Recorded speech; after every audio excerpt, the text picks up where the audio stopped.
Pokemon is a rather huge obsession of mine. I have played through all of the games, through some way or another. I have completed the Pokemon quiz, guessed them all in under 50 minutes, and the most important one for this video, I played a lot of fan games.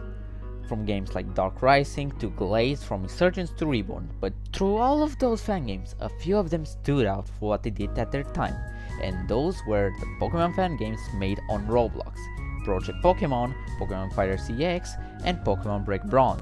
Now in the year 2024, these games are long gone due to Game Freak sticking their nose where they didn't belong.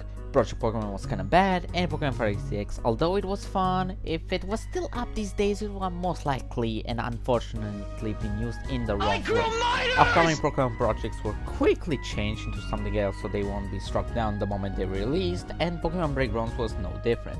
Once it got struck down, the developers behind it released Lumion Legacy as a sort of continuation of the game's story and a new take on the monster catching genre. As new as you can get with a monster catching RPG.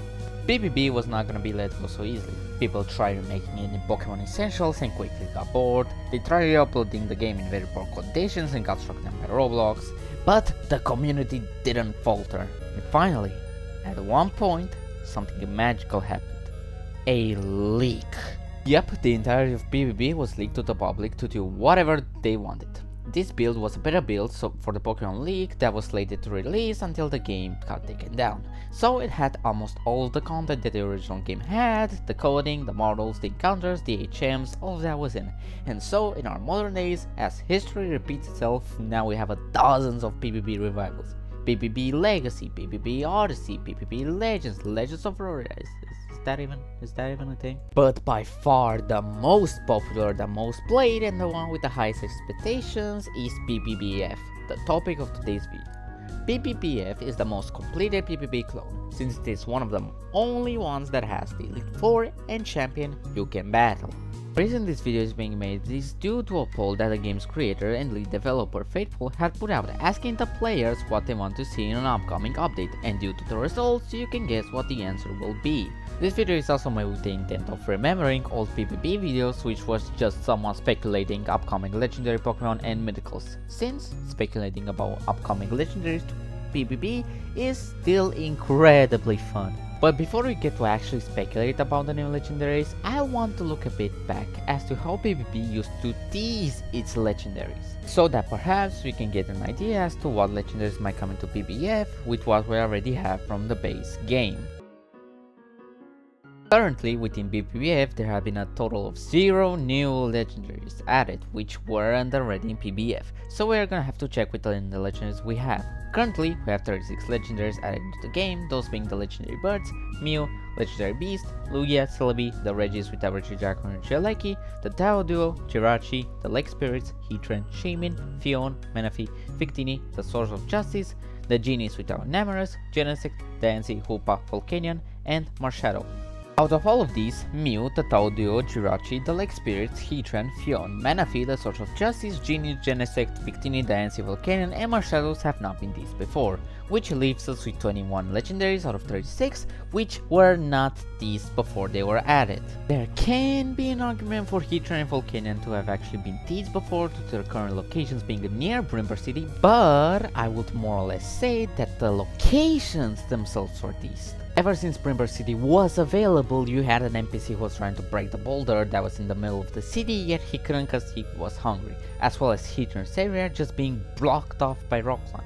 So there wasn't anything especially pointing straight towards them of all things. So the only teased legendaries were the legendary Burst, the Beast, Celebi, the Regis, Shaman, and Hoopa, which is not a good number.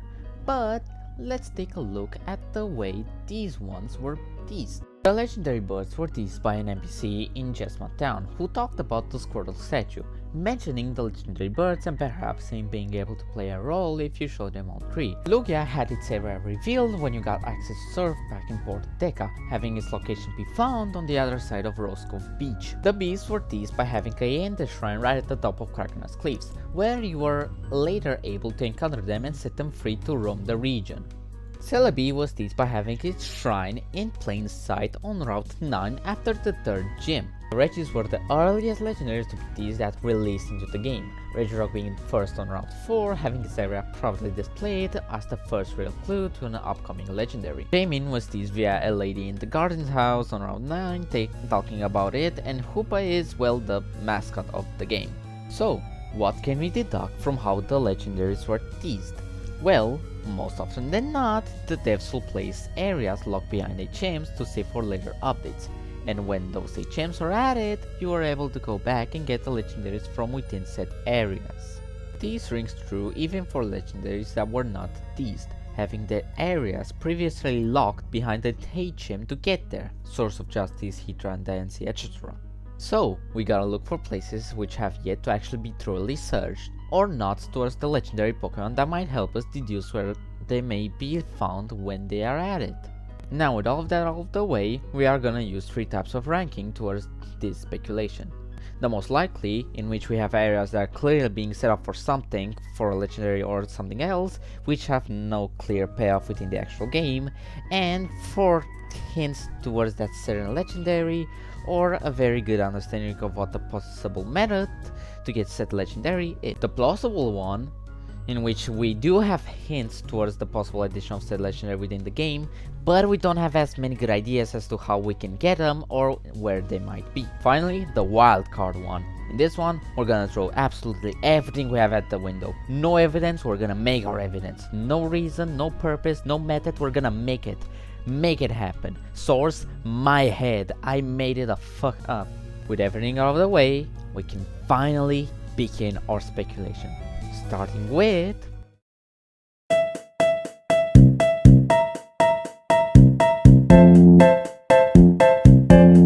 In Porteca, in the lab where you are able to unlock Mew to have in Rome, you have a scientist that speaks about something that had escaped from within their creation. Seeing as they were experimenting with Mew and there are no Dittos nearby, we can be able to guess that Mewtwo is most likely what they were referring to.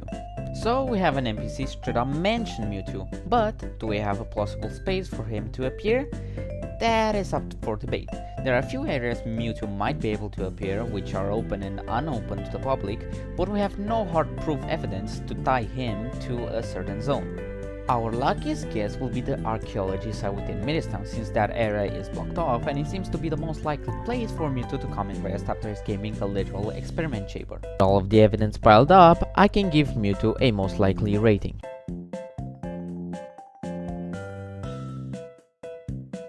Ho-Oh has been one of the most talked about legendaries because of how many things there are in the game that lead directly to it. The legendary beasts have been in the game for a good while, so players have caught all of them, have been going to every damn place on Earth to see if that will trigger a Ho-Oh encounter, yet nothing had ever happened with that. Another hint towards Ho-Oh is Tinbell Tower, which is a luxurious hotel being built in Tinbell construction site that is making reference to the Tinbell Tower in the Johto region. This has led a lot of people to think that this area will be connected to getting Ho-Oh, myself included. Most likely, if we bring one of the NPCs here, all 3 legendary beasts in future, we a Rainbow Wing to catch Ho-Oh. This goes in the most likely tier since this is one of the legendaries that has a lot of information about itself to be added into the game.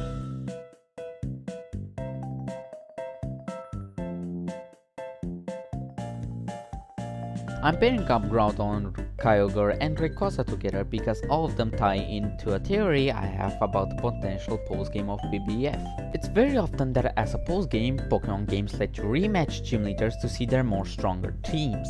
Well, that is likely to happen in BBF as well, and perhaps after each fight, the gym leaders would gift you something.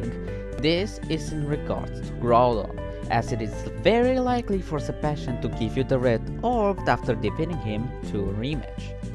For Kyogre and Rayquaza though, it's a lot more different. Kyogre once appeared in the story due to Chess's grandpa being the one guarding the blue orb, but here is another small detail added within the poll.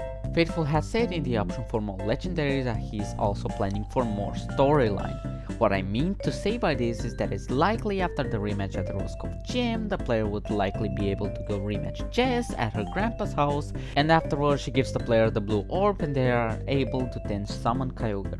Rayquaza is a bit more tricky, because in Ancient City there is an NPC that mentions Rayquaza when they are talking about the story of an old lady who saw a giant green serpent in the sky. That is all that we currently have about Rayquaza in the game. Yep, there's no other items, no other hints, no other locations. Our best assumption is that it will be somewhat linked to maybe the Andean City Gym Leader rematch, but that is the best I can pull off right now.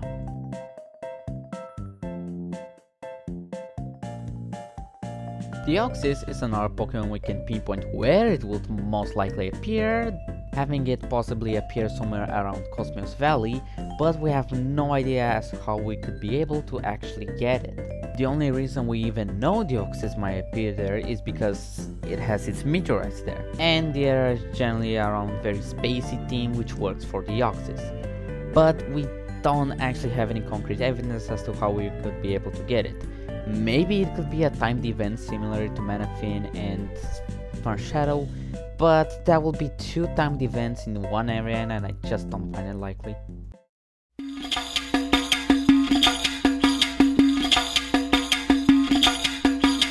The creation trio of Dialga, Palkia and Giratina are very easy to locate. Within the Victory Road there are two sealed doors that have the symbols for space and time. There's nothing more to add. It's very likely that these doors will open once you place the Element Orb in its place and the Lustrous Orb in its place over in the Desert Catacombs. And as for Giratina, now that's a tricky one. Giratina is often seen with Dialga and Palkia, needing both of them in order to summon it. So my first guess is over in the Desert Catacombs. Over in the Desert Catacombs there are two places you can put both the Lustrous Orb and the Element Orb. Probably after you're able to both of them, Giratina's portal will open up and you'll be sucked into the distortion world, making you able to go encounter and catch Giratina. Although I am also inclined to say that Giratina might play a part in the post-game story and not have it be actually obtainable by natural means. And you'll need to have the player do some sort of quest, talk to some characters, progress some story somewhere in order for you to access the distortion world and catch Giratina. Both of these possibilities are plausible and both of them are good. I'm gonna be honest y'all, this one really doesn't give me any ideas as to where we could even find it. Cresselia is a Pokemon about dreams and being Crescent. That's it. That's all there is to that Pokemon. It's a rivalry between it and Darkrai. That's it. That's pretty much just it. You don't have a lot more to that Pokemon. So the only reasonable place for you to find Cresselia would be Crescent Island. But where? My guess is around Route 18, there being a locked house, you probably being able to go in there at some point and I don't know, you'll go to sleep, wake up, there's Cresselia right next to you.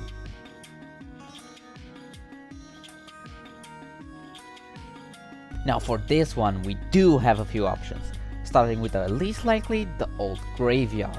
The Old Graveyard is an area on Route 5 where you can catch some early game Ghost Dark types. In this area there's a closed off building you can't get into where people speculate Darkrai could be in, but that is mainly just speculation. The other, more likely area is Fortulus Manor, which it kinda makes sense for Darkrai to be here. This area is very similar to the haunted house in Black and White 2, which was haunted by a girl that fell into Darkrai's eternal nightmares. In Fortulus Manor, not only is the reason for this manor abandonment non-clear, it also has a locked basement area the player cannot reach. This area just works better for Darkrai. I mean, come on, even has a pay film in there that is even mentioned on the wiki, so you know it's gotta be legit. The only thing that we don't really know about the method to obtain Darkrai is how we will get the actual method. My speculation is that you get it from rematching the Darkrai Gym Leader, which, yeah, it makes sense. Arceus actually has a hint towards its possible place. In the Demon's Tomb, where the player gets Hoopa, there is a large gate-like opening and at the top is the symbol of Arceus. Which, how much more louder does it have to scream that holy shit, Arceus is here? Maybe the obtaining method to Arceus is maybe a little bit strange. Maybe it will be you getting all of the creation trio or you getting all of the plates. That we don't know at the moment. But it's safe to say Arceus is gonna be there.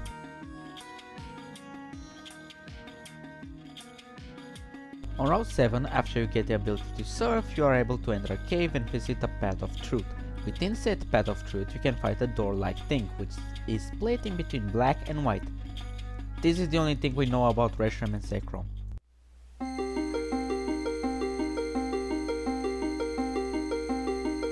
On Route 16 there is a side cave you can enter in called Freezing Fissures, which seems to be a frozen mining zone. What is interesting about this area is that it looks similar to the place that Kyurem roams around in the movie Pokemon Kyurem vs. the Source of Justice. So in a later update, it's very likely that we'll be able to explore much further into the mines to get to Kyurem and to catch it, or make it able to roam freely. Jesus Christ, this Pokemon is non-existent. This is most likely the one and only legendary mythical that existed before the game got taken down, that has no hints or possibilities around it. Even Grachelia, which yes, does possess a similar lack of hints. At least you have, I don't know, Crescent Island and that's it. Other than that, there is nothing. Meloetta has nothing in the game that could lead to her. Oh, but she has the Pokeflute for you to be able to use. No, bitch! What do you want to do with a Pokeflute? You have... It's a musical Pokemon, sure, but where would you use it? There's no place for you to use it. I'm generally really just... I don't know for Meloetta, so if you guys have any ideas as to how, where, and just whatever might be going on with that Pokemon, be sure to tell me. I'm just not in the clear here. On Route 9, there's a large tree in the middle. Talking to the guy in front of the tree and he will tell you about the legend about a Pokemon who can bring life to things. And once it does that, it goes back to being a huge tree. Xerneas is that large tree. So we do have Xerneas as a large tree. We don't know what to do to wake it up from its slumber. We're literally we just don't know.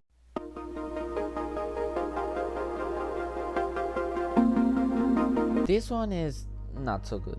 Yveltal is a Pokemon which opposing Xerneas has not gotten a certain place. We can be sure it can be obtained in.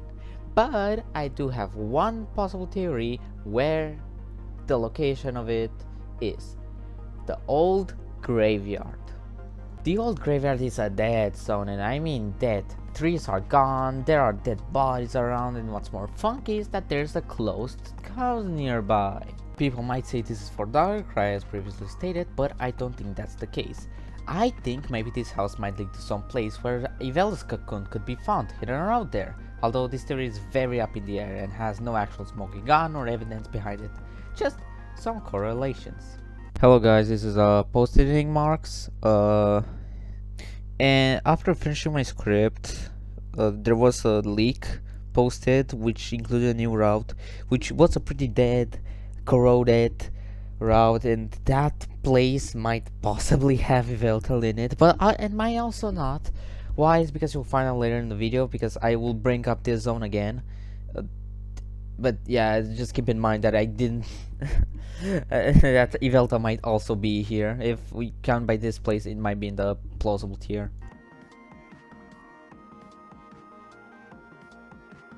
I actually forgot to write Zygarde in the fucking script, so Zygarde might most likely be made to do some random cell collecting quest in the post game. I don't know, there's really not a lot we can go off for Zygarde here, just I don't know here. Yes, Type Null counts as a legendary and so it needs to be in this video. There isn't a straightforward place for Type Null though. There are only a few possibilities you can follow to try and predict where we will be able to obtain it. Number 1. Crescent Island. Crescent Island is an island on the side of the region full of outlaws, so it wouldn't be crazy to think that someone who had stolen precious Aether Foundation documents could be found here holding a Type Null. This place is likely, but I've got an even better idea. Numero 2. Antian City Alleyway Lab. In the shop district of Antian City, if you go behind the stone shop, you'll find the alleyway. What's even more strange is that in this alleyway there is seemingly a closed door you cannot access or open under any way.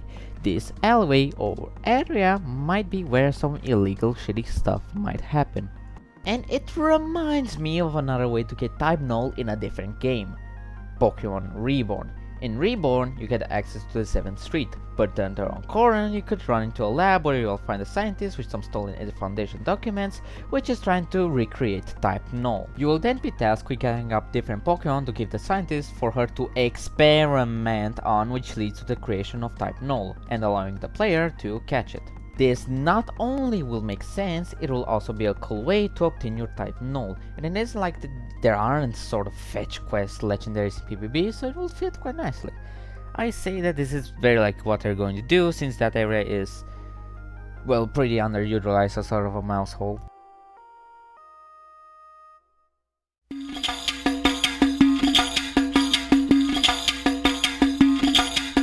Cosmog line is most likely gonna be found somewhere around Cosmos Valley. That I truly do not know. It's probably gonna be some sort of event thing, similar to Marshadow or how I previously stated Deoxys, but I just don't know, you guys. The Tapus are most likely gonna be tied towards the Lost Islands and the Sea Stones. Currently in the game we only have the beginning and second area of the Lost Islands unlocked. Whilst I do have other theories regarding the Lost Islands, right now this will be the only one I focus on. Probably in the next update, Zone 3 and Zone 4 of the Lost Islands will be revealed, alongside the remaining Z crystals the player has to collect, as well as a small update to the earlier zones so all the Z crystals are found. I'd say once every Z crystal is found, an area within that section of the island opens up and it will allow the player to find and catch the legendary Tapu held within. This seems like a plausible theory, just that it will most likely happen much later in the game's lifespan.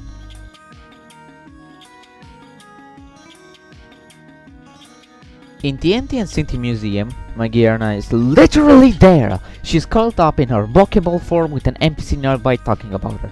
We have no way of accessing her, we know where, we don't know how, we don't know when, she's just there taunting us.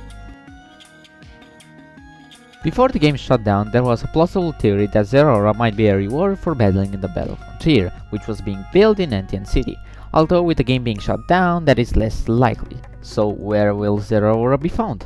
Well, the Yaki theory is that it has to do something with the battle colors in which that you Yaki poo poo, no battle points, no bad. But another theory I have in mind is that we will most likely see the gym rematch mechanic play a part into this. Most likely after rebattling the electric type gym leader, we'll be given a key to access a certain area somewhere which will allow us to get Zeraora.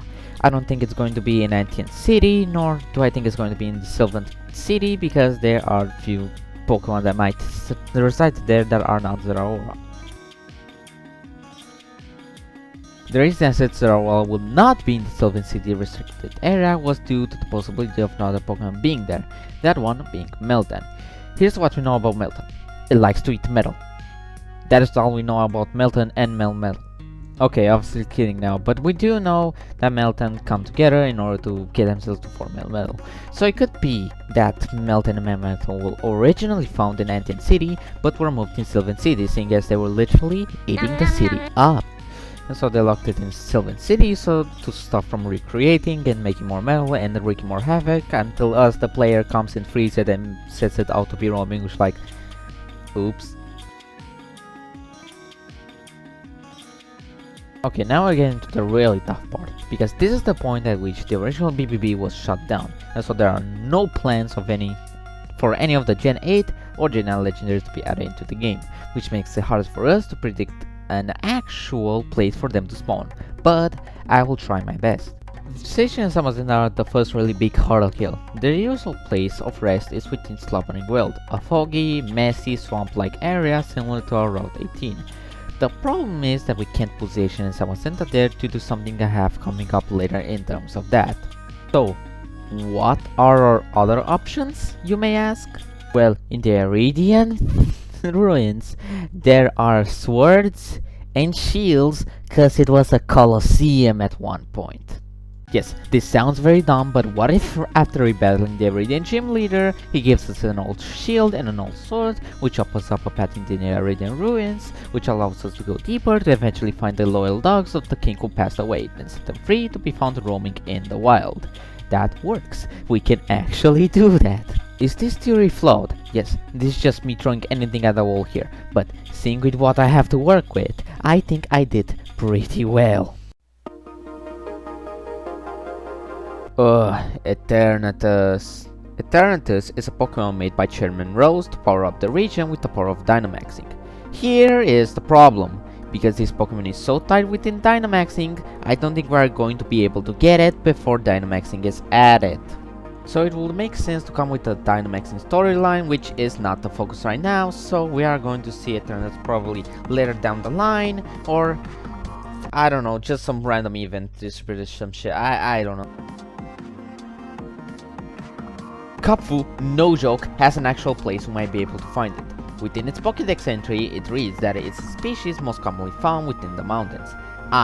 Now, in Kraken's mines, already has a plenty of legendaries and mythicals, the Beast and Shaman, but within the actual mines, there is nothing, just a few empty halls you can traverse, so it's likely that through some sort of quest or puzzle we might be able to make an opening somewhere which will lead us to a place we can catch Cupfu at. Is this theory stretching it a little bit? I would say so, but seeing as what info we have on Cupfu and what we have in the actual game, it seems pretty easy to do this since it will be 1. Easy and 2. It will make sense. Zarude is the Pokemon I think you might be able to find on Route 18, possibly through an event like Manaphy and Machado. I don't have literally anything else to this Pokemon having nothing. No, this Pokemon itself doesn't have nothing, it just dropped randomly one day. No. Regieleki is an easy one. Similar to other PvP revivals, you can just have it within Antian City, helping powering up the city, since it's stated in its dex entry it can be used to charge up an entire city. Regidrago, on the other hand, I have no idea. Most likely it'll be within the fucking Victory Road, because there's a blocked off area, but that area could also be for other legendaries. I don't know for Regidrago. God, why are you giving me your hardest battles? Yeah, this one I actually have no thoughts on or way I can accurately deduct what they are going to be obtainable.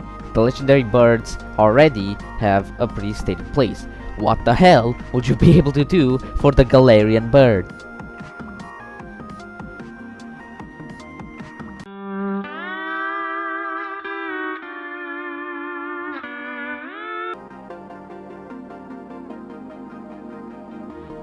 This is the funniest case for Legendary because the way you get enamored in Legends Arceus is that Gogeta comes telling you about the genies and their 3 genies appear and roaming through the region.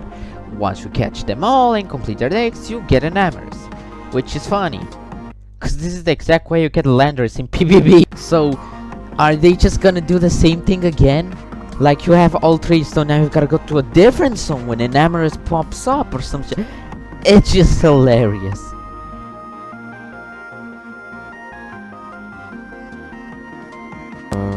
Chimpo maybe Road 15, Wuqian Road 18, Tube Rainbow Volcano. Okay, Tinglu can actually work on Route 4.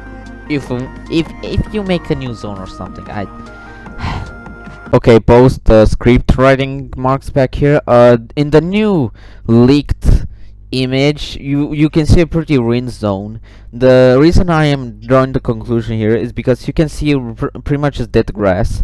And if you read Wu Qian's text entry, it says that it destroys the soil and grass whenever it walks around it. So I think this might be the area where at least Wu Qian is. I don't know about the other ones. Maybe Tinglu is also in there, but this just makes the most sense for Wu Qian.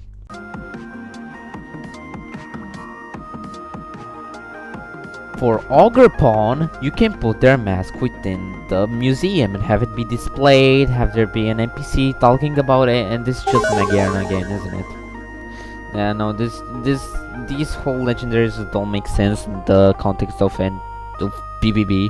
So maybe in a new update, when they add a new zone or new island, you might be able to visit it, and there you will be able to get Ogerpon and the Lawyer 3. But until now, we don't have a single zone where it could be.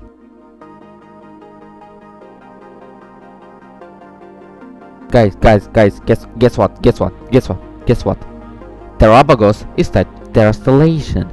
Where is the terrastellation? the type changing mechanic? Not in PvP, so we don't have a single clue about what to do with Terrapagos. Yippee! Well, this is it. Every legendary and mythical that is likely to appear in PvP and how they are going to do it. Whilst yes, I forgot about some of them, they are going to be saved for a different video that will be coming on later. And again, these are just theories. If something that I said here doesn't end up happening, then don't come at me for my neck or for my family. Please, I just wanted to have a little bit of fun. If you liked my theories and the style of the video that I made here, I'm going to be working on more videos like this, so be sure to subscribe if you want to see more of them, if you want to keep up with my content, and if you want to support me in any way. Now, with all that settled in, I'll have to bid you all farewell. So, I'll see you in the next video.